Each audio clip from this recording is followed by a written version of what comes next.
할렐루야. 수요 저녁 예배에 오신 우리 성도님들을 주님의 이름으로 환영하고 축복합니다. 오늘 주실 하나님의 말씀을 같이 교독하시도록 하겠습니다. 오늘 주실 하나님의 말씀은 사도행전 1장 3절에서 8절의 말씀입니다.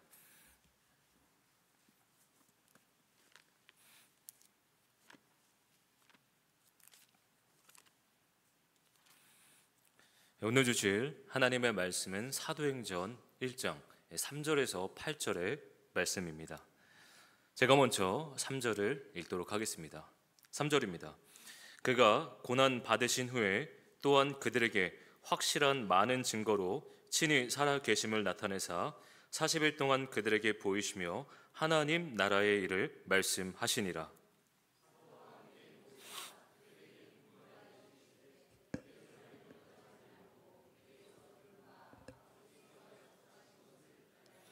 요한은 물로 세례를 베풀었으나 너희는 몇 날이 못되어 성령으로 세례를 받으리라 하셨느니라.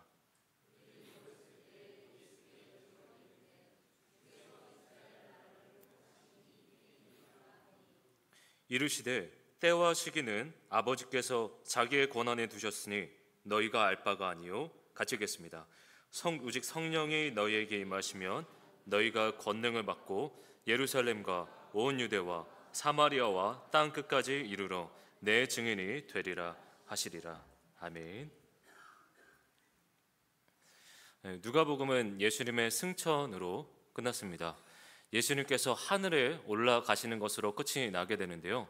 사도행전은 예수님께서 승천하신 이후의 스토리를 다룹니다. 사도행전은 예수님께서 제자들에게 꿈을 남기시고 이 복음의 여정을 떠나는 복음의 여행이라고 할 수 있는데요.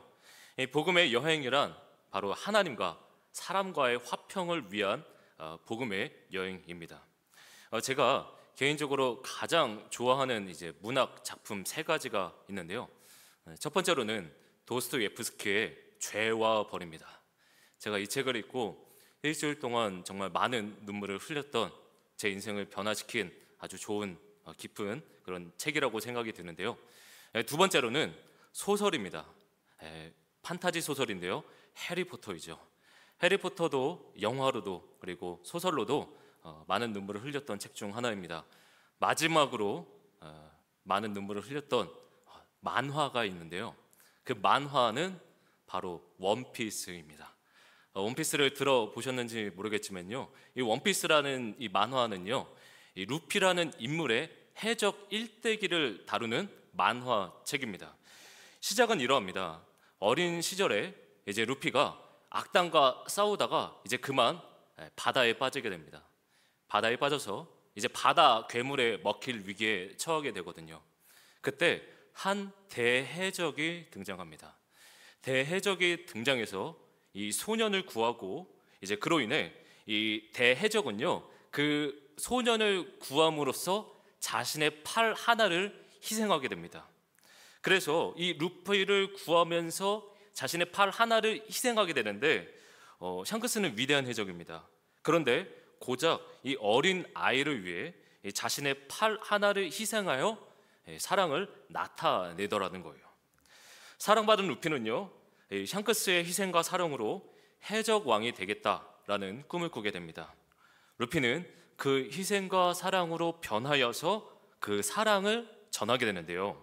제가 이 시간 원피스를 언급한 이유가 있는데, 그것은 사도행전이 이런 여행 이야기라고 생각하기 때문입니다. 루피가 이 샹크스의 사랑으로 변하여서 사랑을 전하였던 것처럼 제자들도 그리스도의 사랑과 그 희생으로 변하여서 사랑을 전하는 여행 이야기라는 것이죠. 한편 예수님께서 제자들과 40일 동안 같이 계셨습니다. 예수님이 떠나신 후 제자들은 복음을 증거하게 되는데요. 자신밖에 모르던 그 제자들이 변하여 사랑 그 자체이신 삼위 하나님을 증거하게 됩니다. 복음이 들어오면 반드시 변화가 일어납니다. 사람이 이 사랑을 머금고 자란다라고 하지 않습니까? 예수님의 사랑은 모든 사람들이 영원히 먹고도 배부를 그리고 부족하지 않을 만큼의 거대한 사랑입니다. 그러므로 복음이 들어갔는데 변화가 일어나지 않는다라는 것은 복음이 그 마음 가운데 들어가지 않았거나 혹은 복음을 오해한 것이겠죠. 복음은 그리스도와의 결혼입니다. 예수님과의 약혼인데요. 요즘에 이 MZ 세대들이 제 세대입니다. MZ 세대들은 요즘에 많이 결혼을 기피하고 있다라고 합니다. 사실 결혼이 그리고 한 몸을 이루는 것이 힘든 이유가 있습니다. 왜냐하면 이 상대방이 지금까지 살아온 환경과 가정이 있기 때문이죠. 그 환경과 가정은 변하지 않기 때문에 한 몸을 이루는 것은 참 힘이 듭니다. 지금까지 살아온 가정과 환경으로 인해 사람이 변하기 힘들기 때문입니다. 우리가 결혼하게 되면 기대하는 것이 상대방이 나를 행복하게 해주겠지라는 기대일 것입니다. 그러나 이런 기대는 자기 중심적인 욕망일 수도 있습니다. 이 말은 한마디로 이런 것 같아요. 너가 나한테 맞추어 줄 때야만 나는 행복하게 될 것이고 너가 나한테 맞추어 주지 않을 때에는 불행하다라는 것이겠죠. 복음이 들어가서 예수님과 약혼했는데, 예수님과 결혼했는데 예수님이 나한테 전적으로 맞추어 주시겠지, 예수님이 내가 원하는 것들을 이루어 주시겠지라고 생각하는 것이겠죠. 그러나 복음이란 내가 나를 생각하는 것보다 나보다 너를 더 생각하겠다라는 것이거든요. 우리가 믿기 전에는요, 누군가의 관계 속에서 조건적인 사랑과 그리고 조건적인 신뢰의 관계를 맺었는데 복음이 들어오니 완전한 사랑과 완전한 신뢰로 상대방을 대하더라는 것입니다. 사도행전의 시작은요, 제자들의 질문에서부터 시작합니다. 첫 번째로 제자들은 이렇게 질문합니다. 이스라엘의 회복이 언제입니까? 6절의 말씀을 한번 같이 읽어보도록 할까요? 6절의 말씀입니다. 같이 읽겠습니다. 시작. 그들이 모였을 때에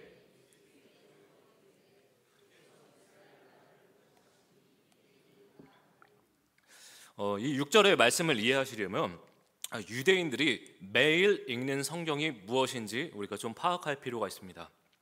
우리가 아는 것처럼 유대인들이 읽는 성경은 토라, 모세 오경을 읽죠.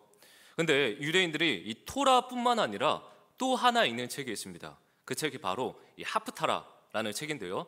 이 하프타라라는 책에는 열왕기상하, 역대기, 그리고 선지서, 예언서 등에서 선별적으로 기록된 말씀들을 기록한 책이 바로 이 하프타라입니다. 근데 이 하프타를 읽어보시게 되면 이제 두 가지 특징이 있는데요. 첫 번째로 하프타를 읽게 되면 이 유대인들이 자기 스스로를 어떻게 생각하는지 발견할 수 있는데 바로 자신들은 의인이라는 것입니다. 의인이라는 단어가요, 이 하프타라에 매우 자주 등장하고요. 이 의인이라는 단어는 선민의식에서 비롯된 것이겠죠. 두 번째로 이 유대인들이 메시아에 대해 무엇을 기대하는지 발견할 수 있습니다. 바로 이방인의 압제로부터 구원할 메시아를 기대하더라는 것입니다.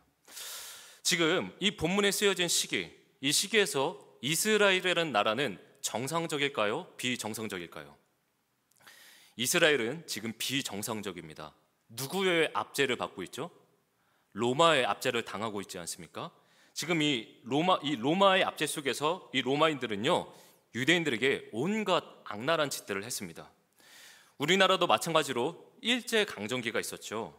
일본의 지배를 당하였었고 일본은 우리에게 온갖 악랄한 짓들을 해왔었습니다. 일제 강점기에 있을 때 모두가 조국의 독립을 원했었습니다. 일본으로부터의 해방을 기다렸었죠. 마찬가지로 오늘 본문의 제자들, 그 제자들은요, 로마 강점기에서 독립을 원했다라는 것입니다. 이 로마로부터 해방될 그 날을요, 꼬박 기다렸다라는 것입니다. 그래서 제자들이 궁금한 것이 있었어요. 예수님, 우리요, 이 로마의 압제에서 언제 해방이 됩니까? 그런 맥락에서 오늘 본문의 6절의 말씀이 기록되는데 그에 대한 답변이 7절에 이렇게 기록됩니다. 7절입니다.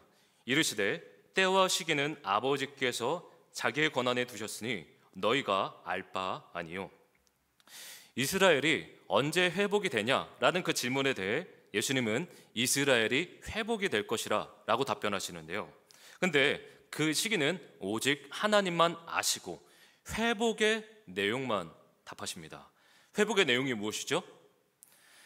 회복의 내용은 성령님이 오신다라는 것이죠.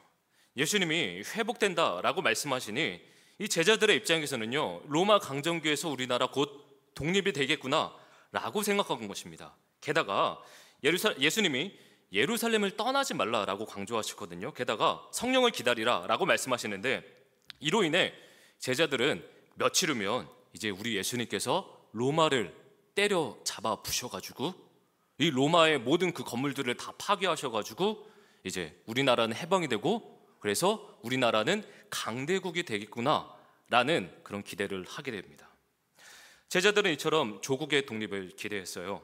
그런데 우리가 아는 것처럼 예수님은 이스라엘 백성들에게 독립을 주셨나요?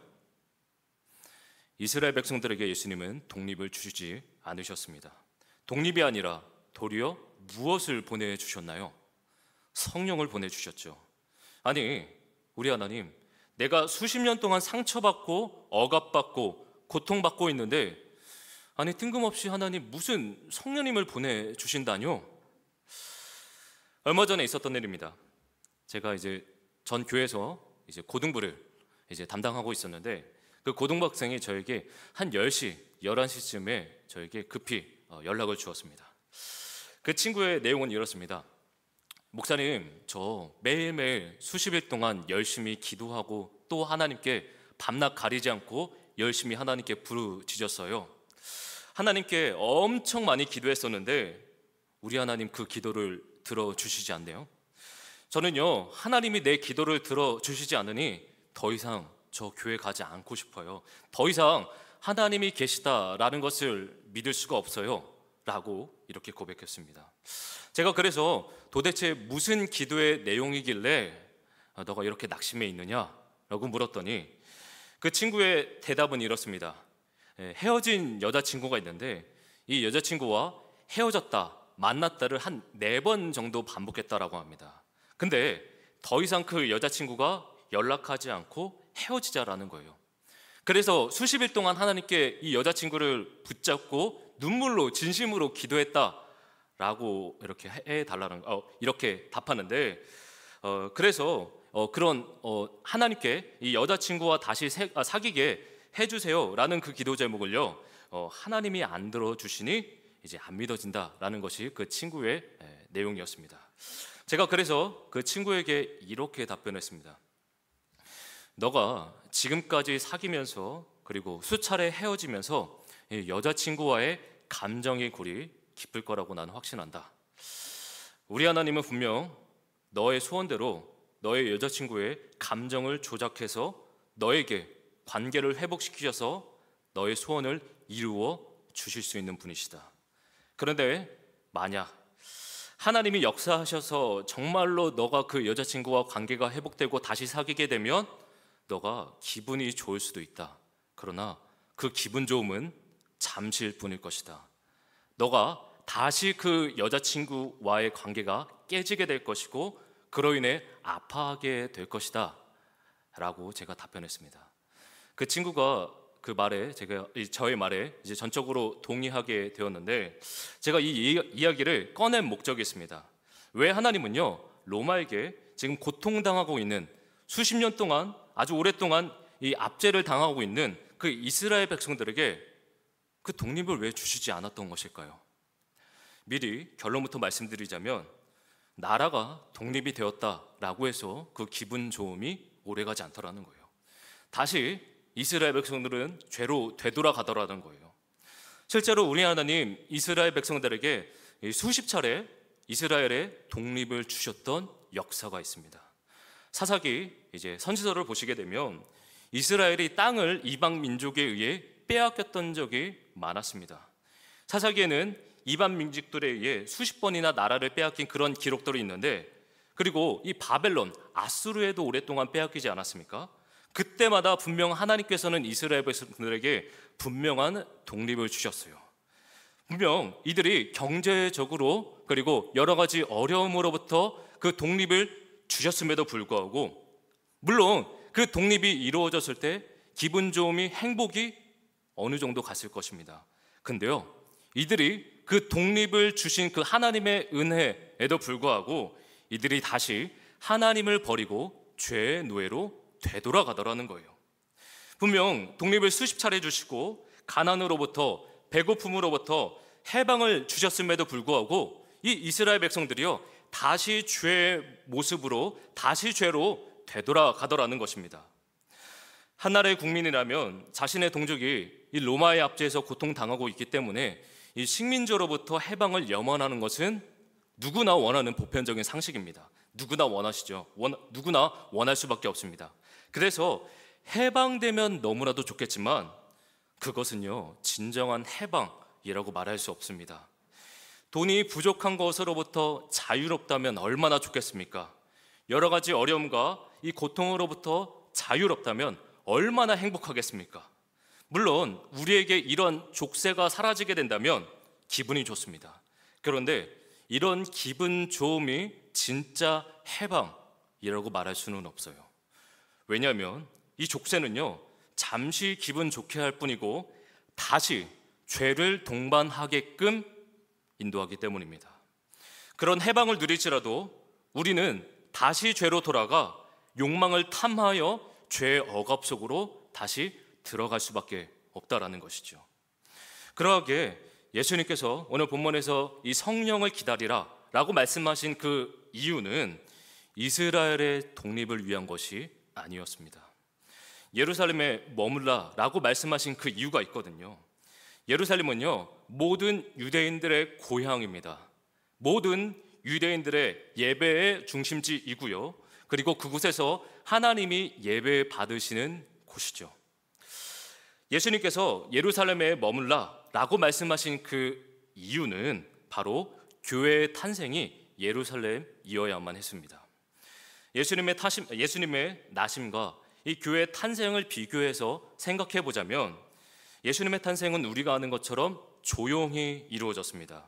왜냐하면 예수님을 죽이려는 헤롯 대왕 때문이죠. 헤롯 대왕은요, 예수님이 자신의 왕위를 빼앗을 거라 생각했기 때문에 이 아기의 이야기를 듣자마자 베들레헴의 모든 아기를 다 죽이게 됩니다. 이처럼 사탄은요, 계속해서 예수님의 탄생을 막고 또 막아왔습니다. 사탄은 이스라엘을 완전히 멸망시켜서 죄의 족쇄를 치워가지고 예수님의 탄생을 애초에 차단하려고 했었죠. 예루살렘 성전이 바벨론과 아수르에 의해 멸망당했으니 사탄의 계략이 실제로 성공한 것처럼 보였습니다. 예수님이 완전히 태어날 수 없는 환경으로 만들었기 때문이었죠. 그래서 사람들은요, 하나님에게 하나님이 어디 있느냐, 하나님을 조롱하곤 했죠. 그래서 사탄의 승리로 끝난 것처럼 보였습니다. 그러나 진짜로 사탄의 승리로 끝났을까요? 하나님의 구속의 계획은 조용했습니다. 모든 만물이 하나님의 지혜를 찬양했지만 이 세상은 조용했어요. 예수님의 나심도 조용했어요. 그러나 교회의 머리이신 그리스도의 몸된 교회의 탄생은 거대했습니다. 교회의 탄생은요, 사탄이 패배했음을 의미하는 것이고 그 패배가 앞으로도 계속될 것이고 현재 더 악해지고 있는 세상일지라도 결국 사탄은 완전히 패배하고 하나님이 승리했음을 선언하는 것입니다. 그러면 성령님이 오신다라는 그 말씀의 의미는 무엇일까요? 성령님이 내주하시게 되면 우리 마음 가운데 조금씩 변화가 일어나기 시작합니다. 이전에는요, 내 중심적인 욕망이 나를 사로잡고 있었습니다. 인정받고 자랑받고자 하는 그런 우상들, 그런 욕망들이 나를 사로잡고 있었죠. 제자들이 식민지로부터 독립을 원했던 것처럼 우리도 우리를 괴롭히는 그 식민지가 있기에 독립을 원했습니다. 그런데 성령님께 사로잡히면 그러한 모든 것들이 너와 나와의 관계를 깨트린다라는 것을 깨닫게 됩니다. 성령님을 따르면요, 인정과 자랑의 욕구가 조금씩 사그라들기 시작하죠. 이런 사람들이 있는 곳, 성령의 사랑이 가득한 그곳에는 회복이 있습니다. 옆에 있으면 사람들이 생기를 얻게 되고, 그리고 사람들이 생기를 얻는 이유가 무엇입니까? 바로 죄의 억압을 이기신 예수님의 임재 때문이죠. 이처럼 복음의 능력은요, 너와 나 사이의 장벽을 허무는 것입니다. 사람들은 비슷한 지위, 비슷한 직업, 비슷할 때라야만 사람들과의 관계를 맺지만, 복음은 그 모든 조건들을 허물어뜨립니다. 모든 장벽들을 허물어서 사랑을 사랑답게 사랑하게 하는 것이 복음의 능력인 것이죠. 그러하게 우리들의 진정한 회복이 무엇이겠습니까? 성령님이 오심으로 내가 회복이 되고, 더 나아가서 내 회복이 됨으로써 내가 속한 가정이 회복이 되고, 내가 속한 공동체가 회복이 되는 것이 바로 진짜 회복의 모습이라는 것이죠. 한편 예수님께서 부활하신 후에 제자들과 24시간 같이 계시지 않으셨거든요. 예수님은 제자들과 매일매일 같이 계셨던 것이 아니라 성경에 의하면, 이제 여러 전문가들에 의하면 한 11번 정도만 나타났다라고 합니다. 그렇다면 왜 예수님께서는 11번 정도만 제자들에게 나타나셨던 것일까요? 오랫동안 이스라엘 백성들의 염원, 앞에서도 말씀드렸지만 조국의 독립은 당연한 것이고요, 거기에 또 하나가 있거든요. 바로 이스라엘이라는 나라의 그 강대국의 지위를 회복하는 것입니다. 다윗의 왕조처럼, 다윗의 왕조가 그 시기에 매우 찬란했던 왕조의 모습처럼 똑같이 동일하게 회복하는 것이 유대인들의 염원이었다라는 것입니다. 그래서 40일 내내 같이 있게 되면 아마도 예수님께 이런 요청을 하였을 것입니다. 예수님, 우리나라 한국판 광복절 좀 이루게 해주세요. 예수님, 대한민국의 한강의 기적 좀 우리나라에 일으켜 주세요 라고 아마 요청을 했을 것입니다. 예수님은 그것을 허락하지 않으셨고 잠깐만 나타나셨던 것이죠. 예수님은 하늘에 올라가셨습니다. 하늘에 올라가시면서 그렇게 제자들이 염원했던 그 독립을 주시지 않으셨어요. 제자들은 평생을, 아니 태어나면서부터 식민지로부터의 그 해방을 기다렸고 염원했었습니다. 태어났을 때부터 고통받아온 아픔과 수십 년 동안 서린 상처를 그런 예수님이 치유해 주실 거라고, 해결해 주실 거라고 믿었었거든요. 그러나 우리 하나님 독립을 주시지 않으셨습니다. 아니, 우리 하나님은요, 독립보다 더 값진 것, 아니 진정한 독립을 주셨습니다. 식민지로부터 해방을 원했었지만 진정한 해방인 죄의 식민지로부터의 해방을 주셨다라는 것이에요. 바로 우리 예수님을요, 우리에게 주셨다라는 것입니다. 우리 예수님이 죄의 모든 짐을 다 짊어지시고 우리에게 참된 자유를 주셨다라는 것입니다. 진리를 알지니 진리가 너희를 자유롭게 하리라. 우리 예수님, 우리의 아픔과 상처를 다 짊어지시고, 그래서 우리 하나님 진정한 독립을 주시기 위해 자기 자신을 내어주셨습니다. 성령님이 우리 마음 가운데 거하심으로 식민지로부터의 해방과 자유가 아니라, 경제적으로부터의 해방이 아니라 죄로부터의 해방이 일어나고, 그것이 바로 예수님 자신의 몸을 내어주심으로 얻어낸 결과였다라는 것입니다. 분명 경제적 자유가, 여러 가지 어려움과 고난으로부터의 자유가 우리에게 분명 만족을 줄 수 있습니다. 그러나 그것이요, 진정한 자유를 가져다 주는 것은 아니더라고요. 질병으로부터의 자유가 나에게 행복을 줄 수 있지만, 잠깐의 만족을 줄 수 있지만, 우리의 진정한 상처와 아픔을 치유하는 것은 아니더라고요. 그러므로 우리가 날마다 성령님의 임재를 갈망하고 성령님의 구하는 우리가 되기를 소망합니다. 간절히 원하옵기는 성령으로 인해 그가 주신 진리로 날마다 자유를 누리는 우리가 되기를 소망합니다. 성령님의 임재는 우리의 모든 아픔과 절망과 상처로부터 참 자유를 가져다 주시고, 그 진리와 그 말씀만이 우리에게 진정한 독립을 주실 줄 믿습니다. 이 시간 같이